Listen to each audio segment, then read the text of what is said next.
कृपा आहे आणि टनेल प्रोजेक्टला सुप्रीम कोर्टाने सार्वजनिक हिताचं कारण देत ब्रेक दिलेला आहे. सार्वजनिक हितापेक्षाही प्रचंड भ्रष्टाचार, 3,000 कोटी रुपये ऑन. विचार करा, या महाराष्ट्रातल्या भ्रष्टाचाराचा रेट किती आहे. तर एका प्रोजेक्टमध्ये संबंधित सरकार किंवा संबंधित खात्याचे मंत्री हे 3,000 कोटी रुपये जास्त घेणार होते. 3,000 कोटी रुपये आकडा लक्षात घ्या. 3,000 रुपये नाहीत किंवा 300 रुपये नाहीत किंवा 3 लाख रुपये नाहीत. 3,000 कोटी रुपये एका प्रोजेक्टमध्ये जो मंत्री, त्या खात्याचा मंत्री मिळवतो, ही महाराष्ट्राची लूट. आणि त्या अशा हजारो कोटीतून निवडणूक मागच्या ह्याच्यात लढली गेली.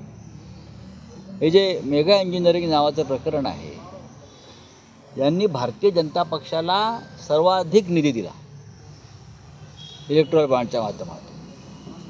आणि याच मेगा इंजिनिअरिंगनी एकनाथ शिंदे यांच्या पक्षाला शेकडो कोटी रुपये दिले निवडणुकीच्या आधी, शेकडो कोटी रुपये. आणि त्याच माध्यमातून आमदार खासदार मतं विकत घेण्यात आली, यंत्रणा विकत घेण्यात आली. त्याची भरपाई म्हणून 14,000 कोटीचं टेंडर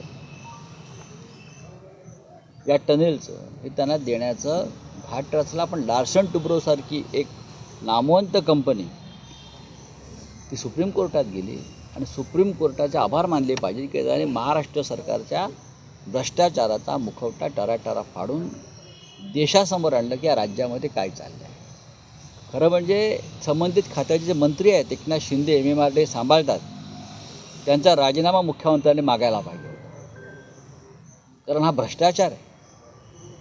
मेगा इंजिनिअरिंगकडून इन ॲडव्हान्स हजारो कोटी रुपये लोकांनी घेतलेले आहेत आणि त्या बदल्यात नियमबाह्य पद्धतीने टेंडर त्यांना देण्याचा प्रयत्न झाला.